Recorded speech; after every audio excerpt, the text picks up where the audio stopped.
Bonjour à chacun, bonjour à vous qui êtes là, bonjour à vous qui nous regardez depuis chez vous.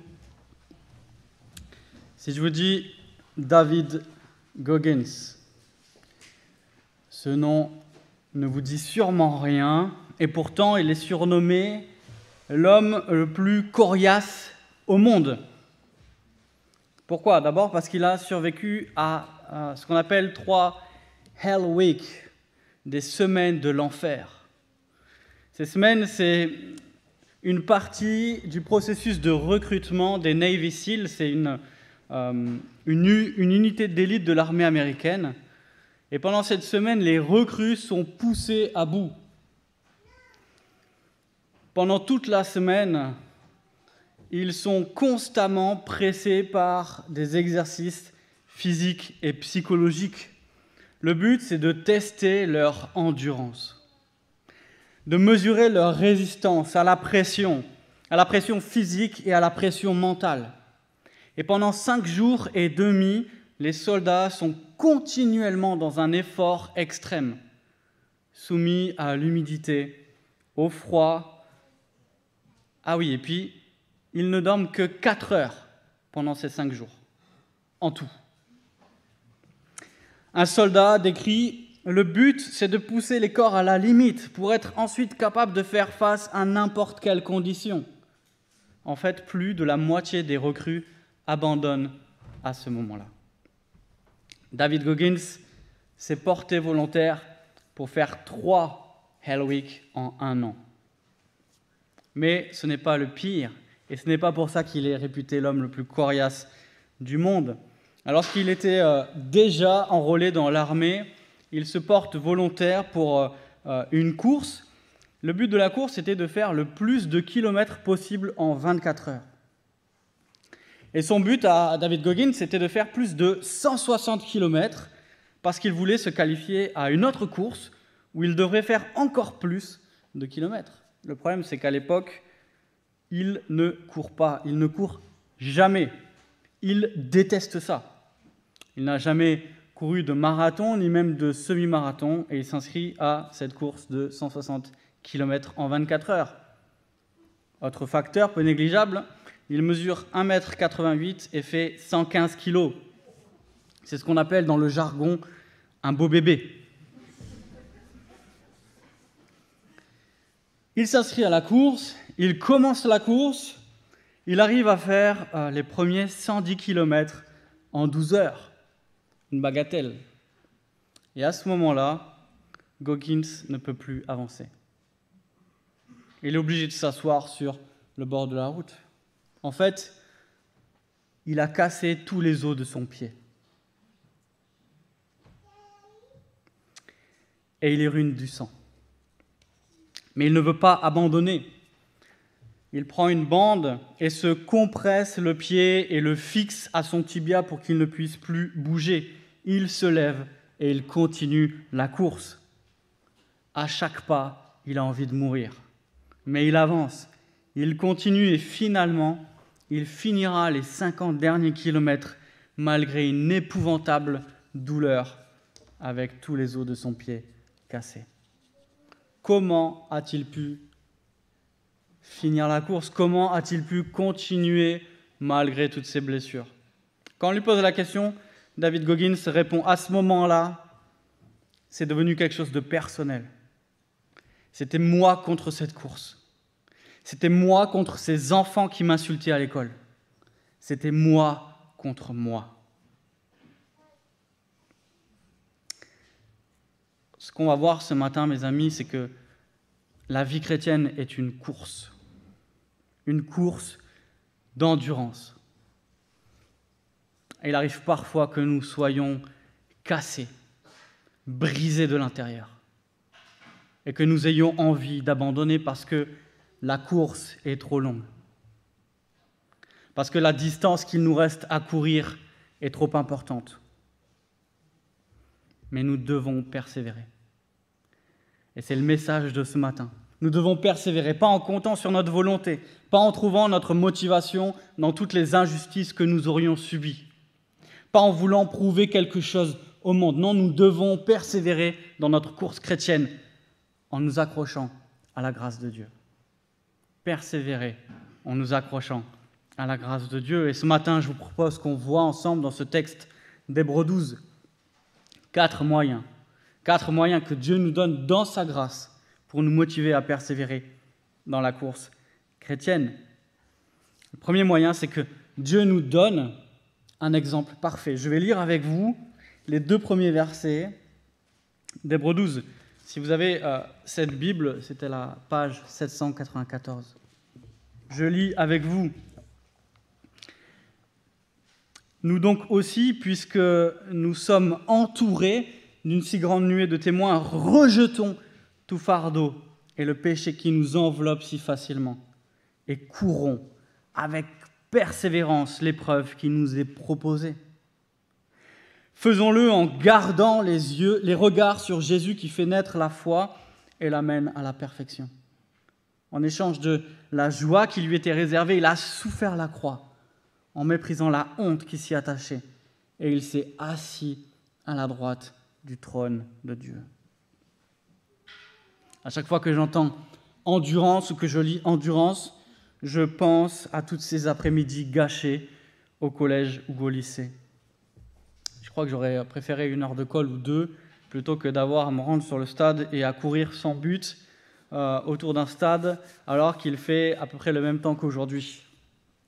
Et une chose que j'ai jamais comprise, peut-être certains d'entre vous se posent également la question, c'est pourquoi le professeur de sport mettait un jogging. Une des théories que j'ai, c'est qu'il mettait un jogging parce que il avait peur qu'on oublie qu'il était le prof de sport. En fait, le prof de sport était systématiquement en jogging, on ne le voyait jamais faire un effort. Il était au bord de la piste, il avait un petit café fumant à la main, et il nous criait dessus pour nous encourager. Dans notre course chrétienne, nous ne sommes pas seuls.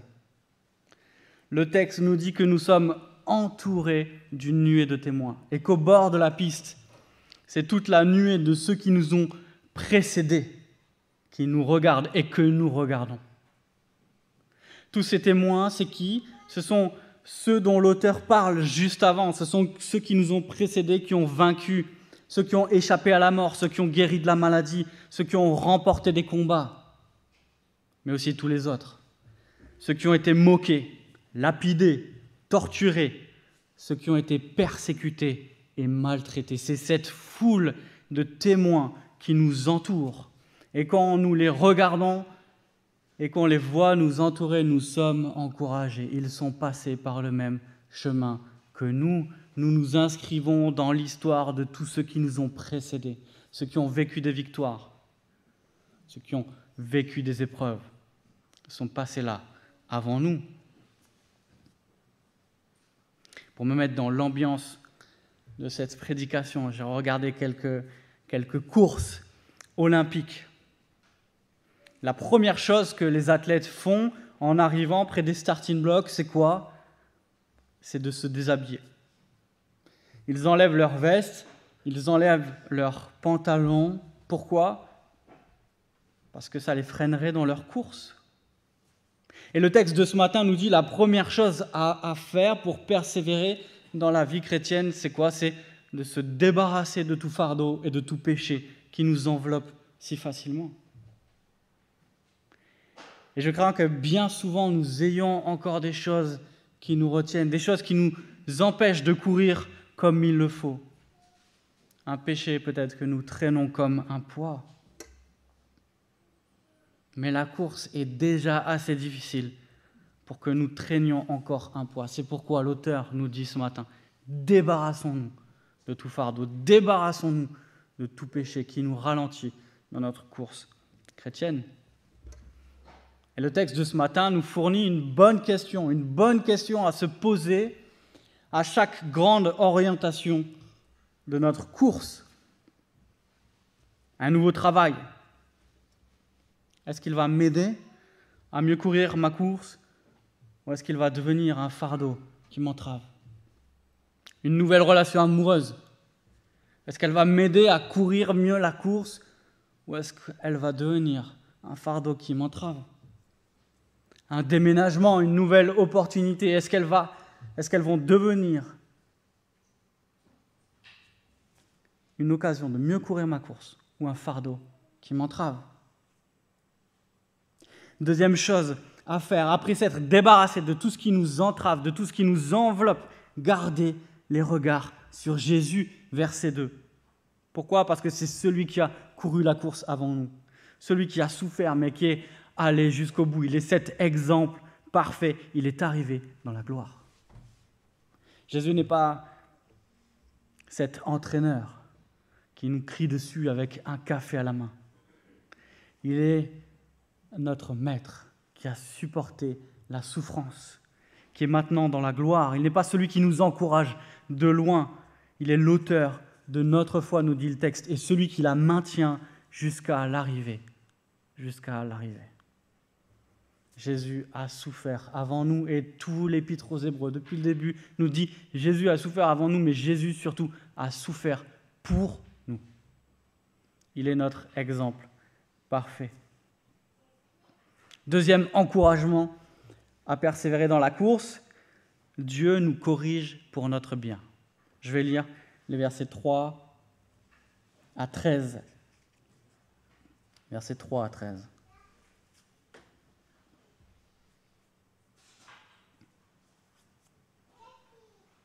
Juste avant, je vais lire juste le verset 3.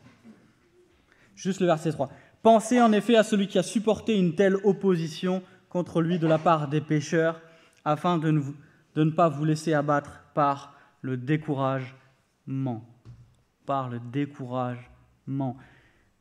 Pensez en effet à celui qui a supporté. L'auteur nous dit, quand vous êtes découragé, fixez vos regards sur Jésus. Quand nous pensons, personne ne peut me comprendre, je souffre trop, regardons à Jésus.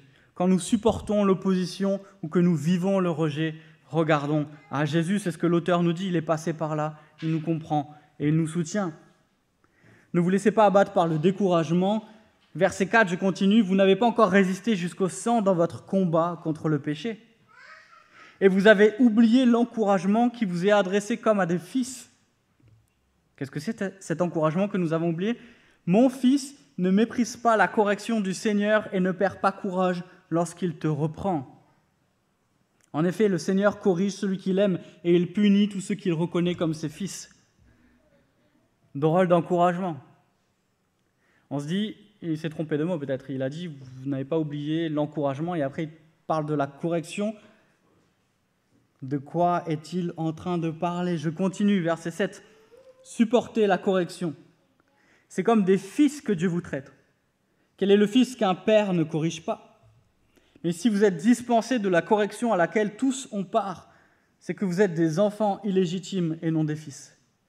D'ailleurs, puisque nos pères terrestres nous ont corrigés et que nous les avons respectés, ne devons-nous pas d'autant plus nous soumettre à notre Père céleste pour avoir la vie? Nos pères nous corrigeaient pour un peu de temps comme ils le trouvaient bon, tandis que Dieu le fait pour notre bien, afin que nous participions à sa sainteté. Certes, au premier abord, toute correction semble un sujet de tristesse et non de joie, mais elle produit plus tard, chez ceux qu'elle a ainsi exercés, un fruit porteur de paix, la justice.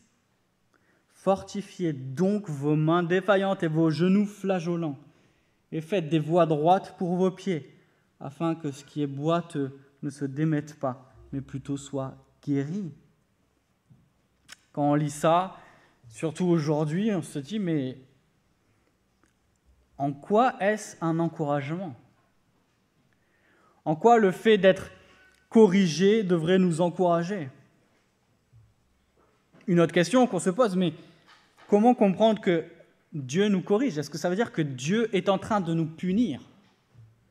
Est-ce que ça veut dire que Dieu fait venir le malheur sur nous pour le mal qu'on a fait?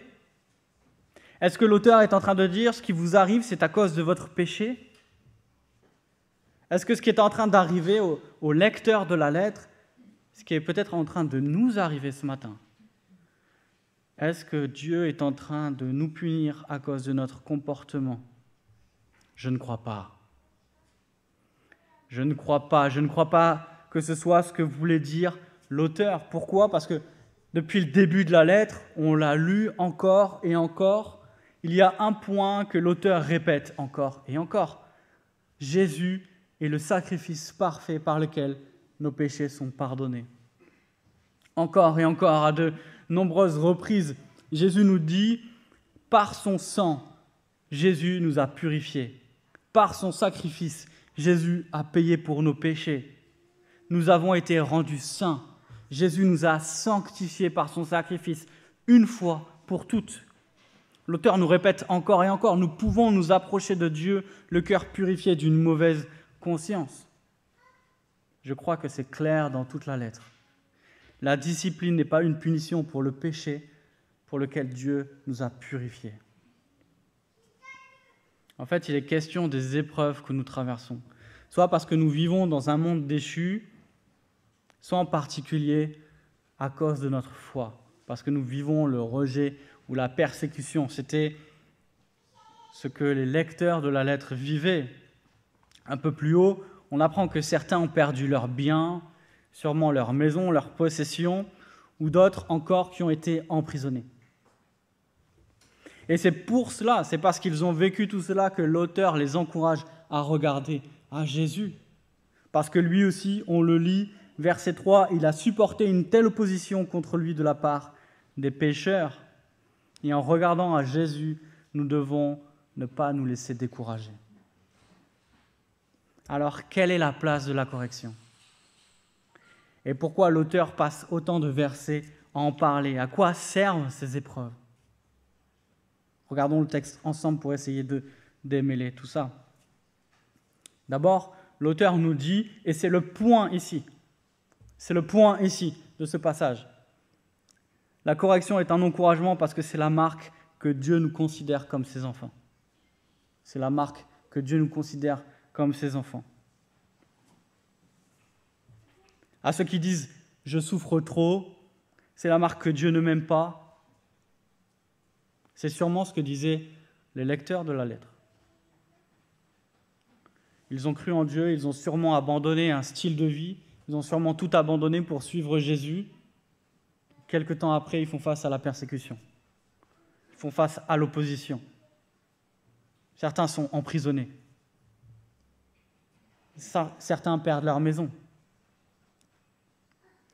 Ils font une réunion de membres et disent à leur pasteur, « Mais pasteur, on a tout abandonné pour suivre Jésus et maintenant, regarde, mon frère est en prison. On a volé la maison de ma mère. On a brûlé mon champ.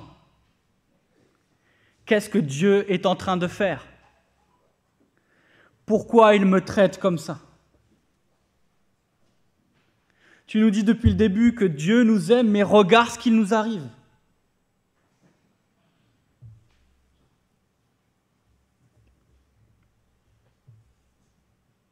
Mais bien-aimé, répond le pasteur. C'est parce que Dieu vous traite ainsi qu'il vous montre qu'il vous aime. Parce que vous êtes ses enfants. Ces épreuves ne sont pas la marque de son absence, mais sont la preuve de son amour. Regardez les versets 7 et 8. Quel est le fils qu'un père ne corrige pas? Si vous êtes dispensés de la correction à laquelle tous ont part, tous c'est qui? C'est tous ceux qui nous ont précédés, c'est tous les témoins dont il est question au chapitre d'avant, et Christ lui-même. C'est donc que vous êtes des enfants illégitimes et non des fils. Celui que le Père ne corrige pas, c'est celui qui n'est pas son fils. C'est normal qu'un père corrige son fils. Et dans le monde de l'époque, c'est encore plus normal. Pourquoi? Parce que le père était responsable de former son fils pour qu'il devienne mature. Et cette formation comprenait la discipline et la correction. Le but du père, c'était de former le caractère et la sagesse de son enfant. Les épreuves ne sont pas la marque que Dieu ne nous aime pas, nous dit l'auteur. Au contraire, c'est la preuve que Dieu nous traite comme ses enfants. Il continue, verset 9. Nous respectons nos pères quand ils nous corrigent. À combien plus forte raison devons-nous nous soumettre et accepter la correction de Dieu? Pourquoi? Il nous le dit. Parce que Dieu nous corrige pour notre bien. Nous nous soumettons à nos pères qui nous disciplinent selon leur propre cadre. Quand je discipline mon fils, je lui donne un cadre. Quand je le corrige parce qu'il désobéit, je le fais selon ce que je trouve bon. Mais je sais que ce n'est pas toujours bon. Et je sais que bien souvent, je dois demander pardon à Léon. Parce que je lui ai donné un cadre qui n'avait pas lieu d'être. Parce que je me suis emporté alors que je n'aurais pas dû. Parce que je ne suis pas parfait. Mais Dieu, lui, est parfait. Et il nous corrige pour notre bien, d'une manière parfaite.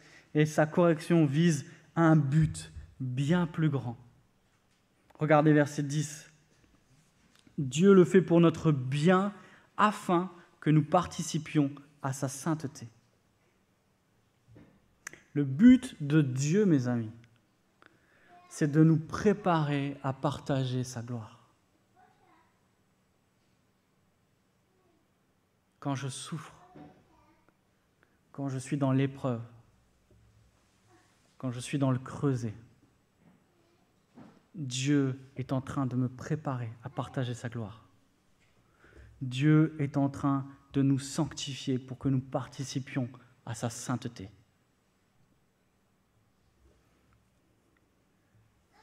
Il y a une dernière raison, verset 11. Nous reconnaissons que d'abord c'est un sujet de tristesse et que la correction n'est pas accueillie d'abord avec joie, mais plus tard elle produit chez ceux qu'elle a exercés, un autre mot qui serait approprié, ce serait chez ceux qu'elle a formés, un fruit porteur de paix, la justice. Par les épreuves, Dieu est en train de nous former, de nous façonner à son image. Au début des années 1500, Michel-Ange, le célèbre peintre et sculpteur, va réaliser une de ses pièces maîtresses, une de ses sculptures les plus connues au monde. On a une image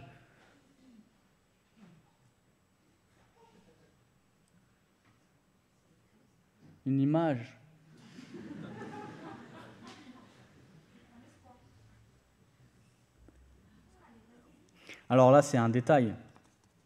Mais vous voyez l'échelle de la réalisation. Un David entièrement nu.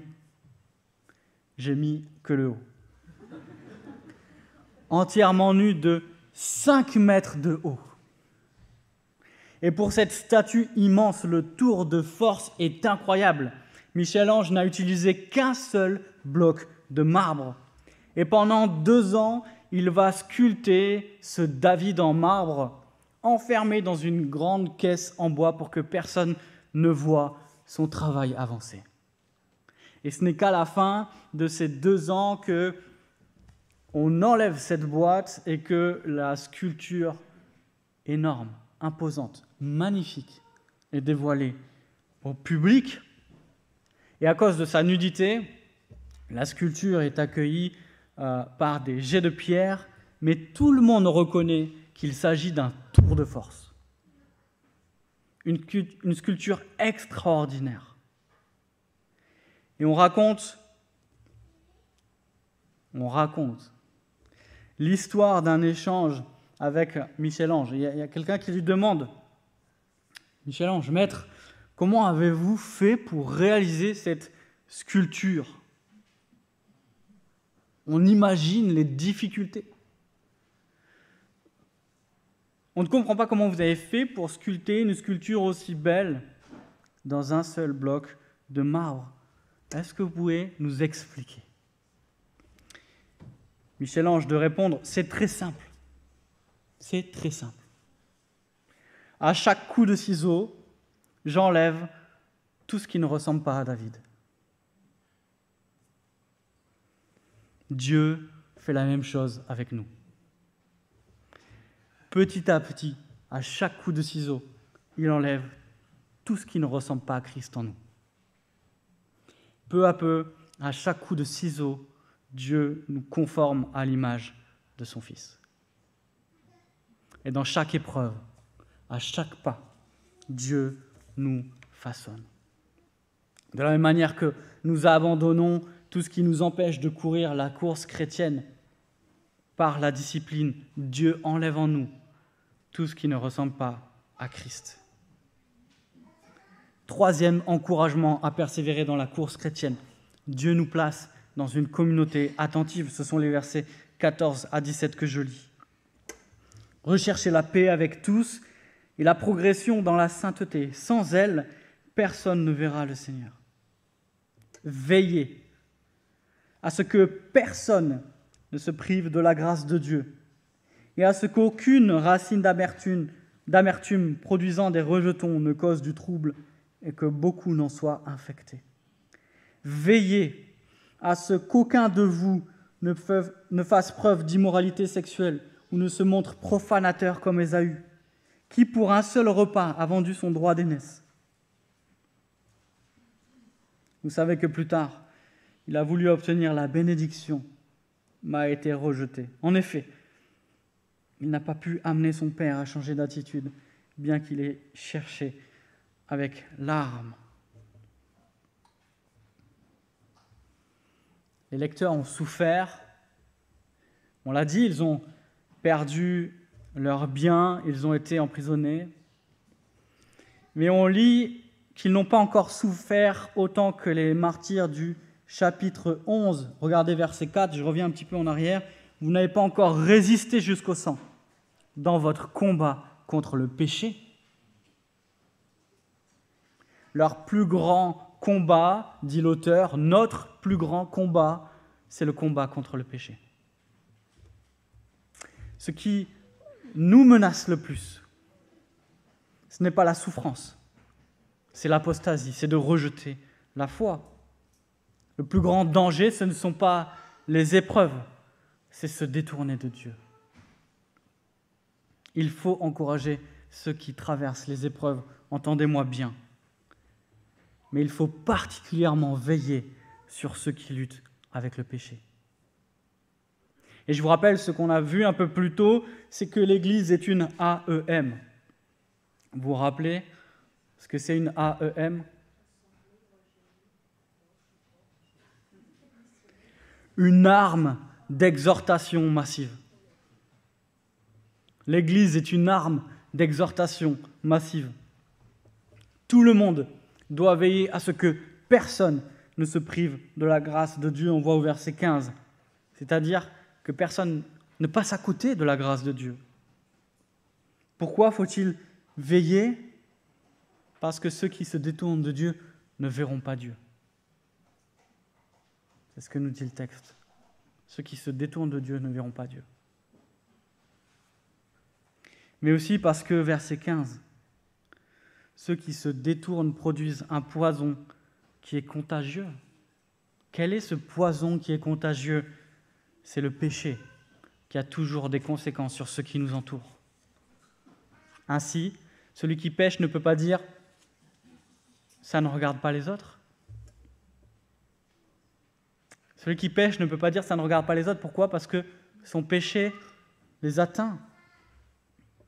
Et celui qui voit un frère pécher et se détourner ne peut pas dire « ça ne me regarde pas ».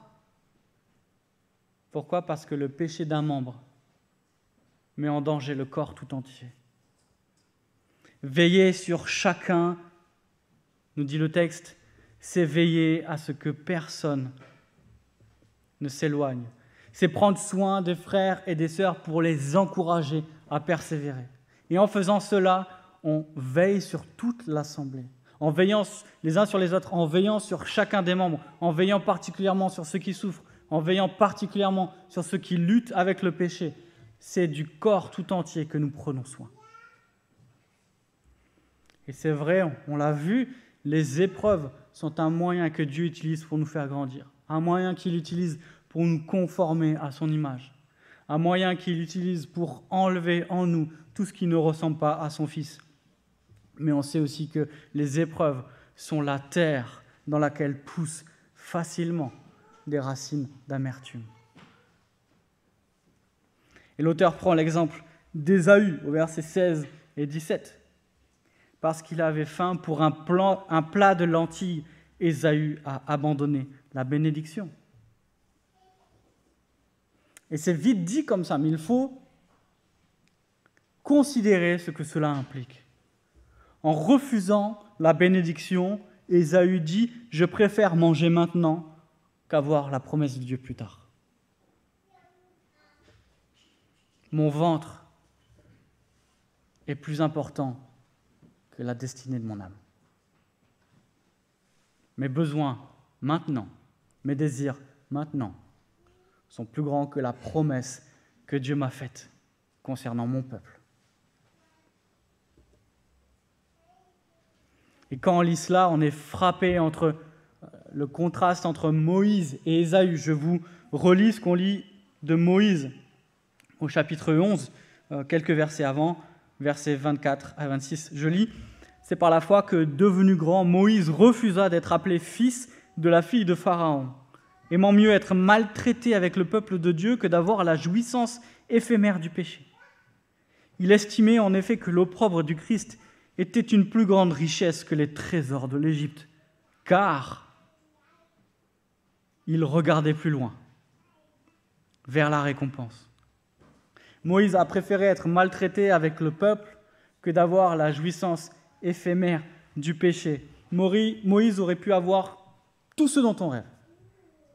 La gloire, la richesse, le pouvoir. Mais Moïse a refusé tout ce que le monde lui offrait. Moïse a refusé tout ce que le monde lui présentait sur un plateau d'argent. Pourquoi ? Parce qu'il regardait plus loin. Il regardait vers la récompense. Et chaque jour, nous sommes devant un choix. Et plusieurs fois par jour, nous sommes devant un choix. Est-ce que je prends tout ce que je peux maintenant ou est-ce que je crois que le meilleur est à venir ? Est-ce que je suis comme Ésaü? Est-ce que je suis comme Moïse? Au fond, est-ce que je suis comme Ésaü ou est-ce que je suis comme Jésus?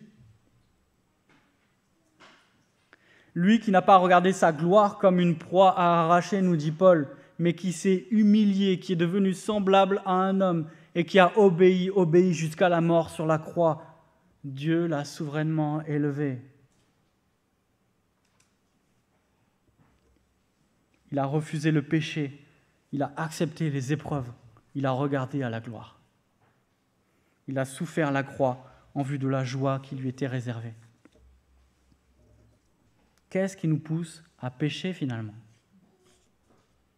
Qu'est-ce qui nous pousse à pécher ? Ce sont les épreuves, souvent, mais c'est aussi quand on oublie ce que Christ a fait et ce que Dieu nous promet. Nous devons prier pour ceux qui traversent des épreuves. Et nous le faisons. Et nous devons continuer à le faire. Personnellement, en famille, en groupe de maison, en église. Priez que Dieu les renouvelle. Priez que Dieu pense leurs plaies. Priez que Dieu les console.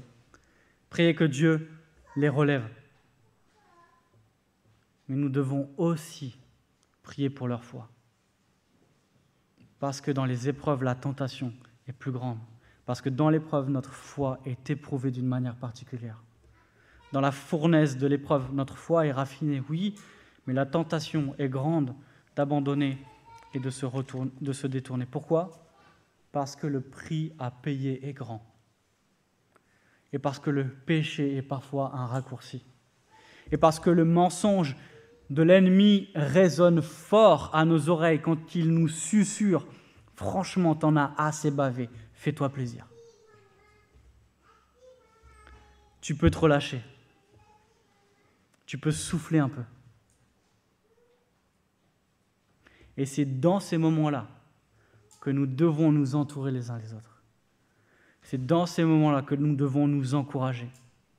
Dans ces moments-là, dans la course, que nous devons regarder en arrière pour ceux qui peut-être ont ralenti, pour ceux qui sont en train de s'arrêter, pour ceux qui ont envie de s'asseoir sur le côté. C'est à ce moment-là que nous devons regarder en arrière, les porter, marcher avec eux, les encourager à rester attachés, nous rappeler les promesses de l'Écriture, nous souvenir ensemble que Dieu nous donne les moyens de persévérer, nous rappeler la joie qui est attachée à notre appel, nous rappeler notre récompense pour motiver notre persévérance. Et c'est ça le dernier encouragement de notre texte ce matin. Le dernier encouragement de notre texte, Dieu nous promet une joie céleste. Dieu nous promet une joie céleste. Je lis à partir du verset 18 jusqu'à la fin du livre, jusqu'à la fin du passage. Vous ne vous êtes pas approchés d'une montagne qu'on pouvait toucher et qui était embrasée par le feu, ni de l'obscurité, ni des ténèbres, ni de la tempête, ni du retentissement de la trompette, ni du bruit des paroles. Ce bruit était tel que ceux qui l'ont entendu ont refusé qu'il leur soit adressé un mot de plus.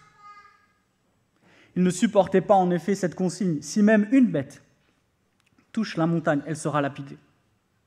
Le spectacle était si terrifiant que Moïse a dit « Je suis épouvanté et tremblant de peur ». Au contraire,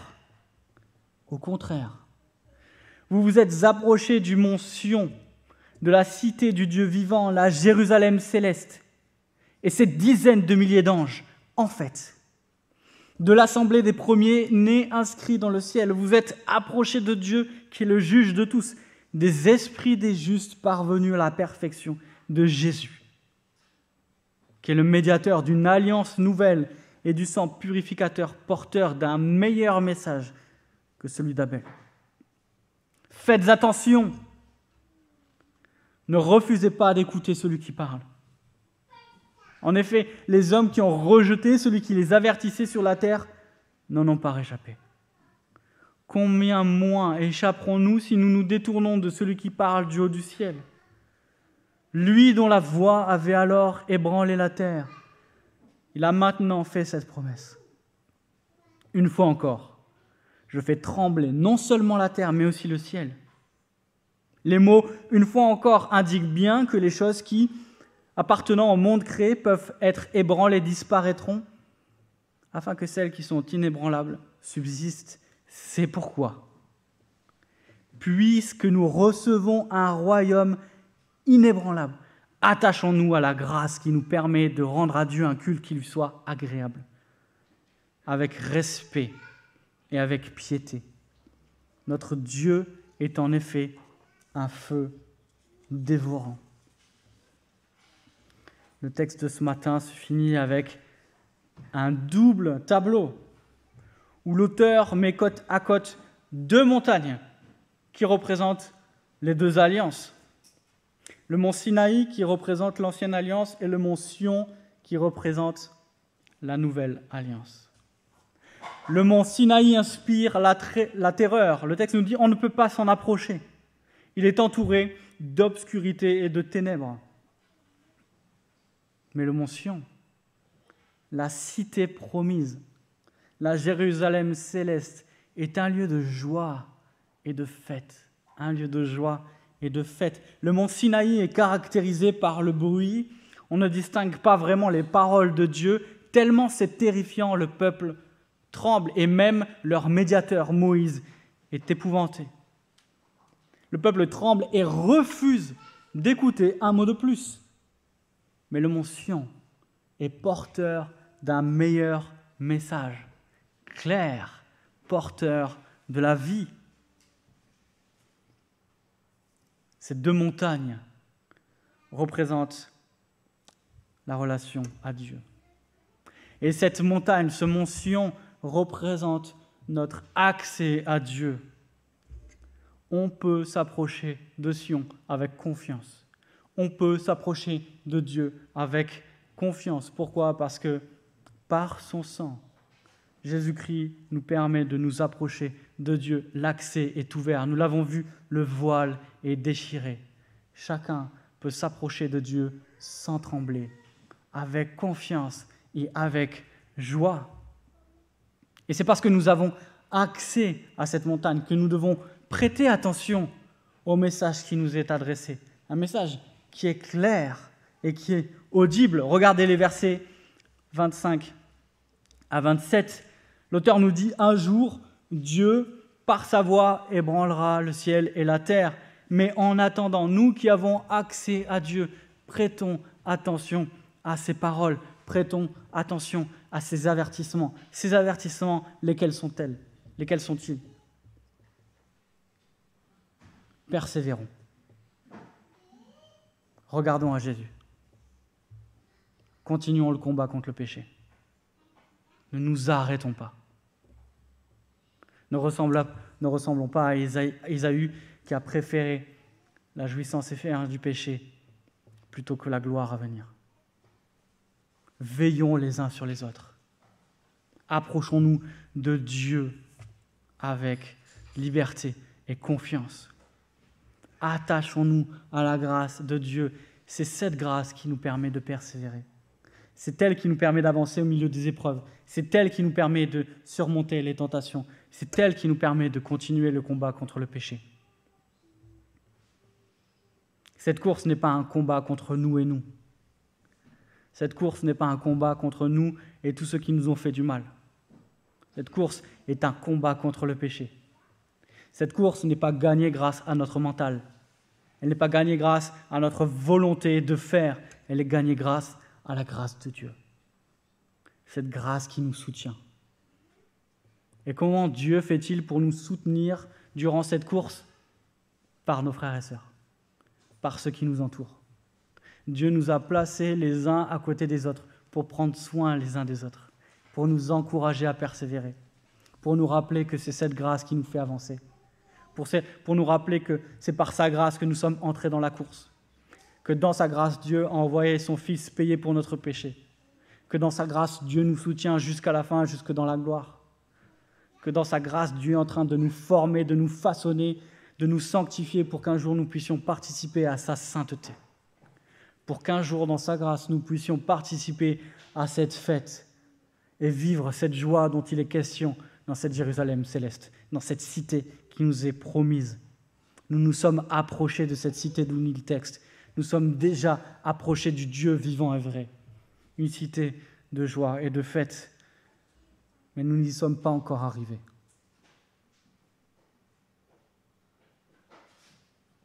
Et le chemin qui nous en sépare est encore long, encore douloureux. Ça ressemble plus à un parcours du combattant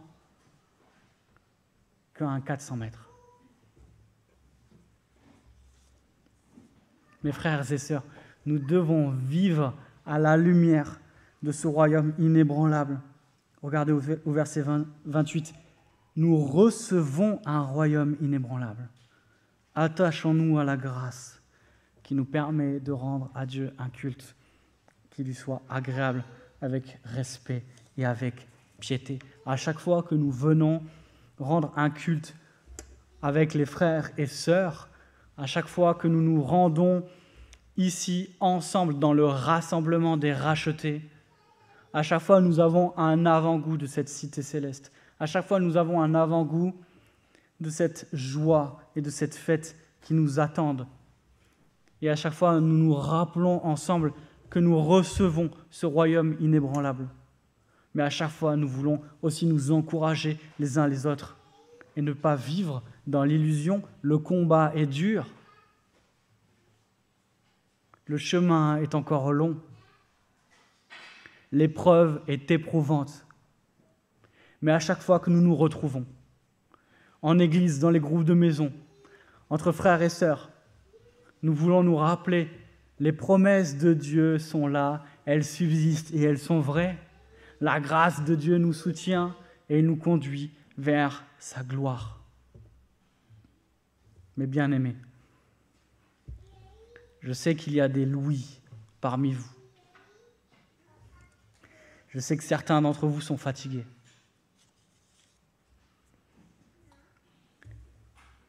Je sais que certains sont accablés. Je sais que certains veulent abandonner. Je sais que même certains ont peut-être mis déjà l'Église et Dieu de côté. Mais laissez-moi vous implorer, ne quittez pas la course. Ne vous asseyez pas sur le côté. Ne vous découragez pas. Accrochez-vous à la grâce de Dieu. Ensemble, fixons nos regards sur Jésus. Ensemble, fixons nos regards sur tous ceux qui nous ont précédés. Ensemble, fixons nos regards sur l'auteur de notre foi qui a abandonné la gloire pour souffrir en vue de la joie qui lui était réservée. Ensemble, endurons les épreuves. Acceptons la correction de Dieu. Il est en train de nous former à son image. Ensemble, veillons les uns sur les autres. Ensemble, encourageons-nous les uns les autres à marcher dans la sainteté. Et ensemble, pensons à notre cité céleste. Pensons à la joie qui nous attend. Courons avec persévérance en nous accrochant à la grâce de Dieu. Je voudrais prier.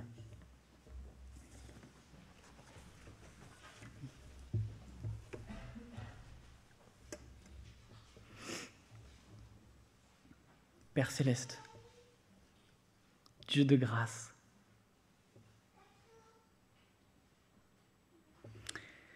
merci de nous rappeler que nos moments de légères afflictions produisent pour nous un poids de gloire au-delà de toute mesure. Aide-nous, Seigneur, à regarder dans ces moments d'épreuve, non pas aux choses visibles, mais à celles qui sont invisibles. Aide-nous à nous détacher des choses qui sont momentanées pour nous attacher à ce qui est éternel. Aide-nous, Père Céleste, à nous attacher à ta grâce, à fixer nos regards sur Jésus, l'auteur de notre foi, celui qui va la mener à la perfection. Père Céleste, nous nous réjouissons de cette cité que tu nous promets, dans laquelle nous vivrons la joie parfaite d'être éternellement avec toi. Père Céleste, nous te bénissons pour ces promesses. Nous te bénissons pour les frères et sœurs que tu as placés avec nous. Et nous te bénissons pour Jésus qui est notre exemple parfait. Viens à notre secours, Seigneur. Fais-nous persévérer dans ta grâce. Amen.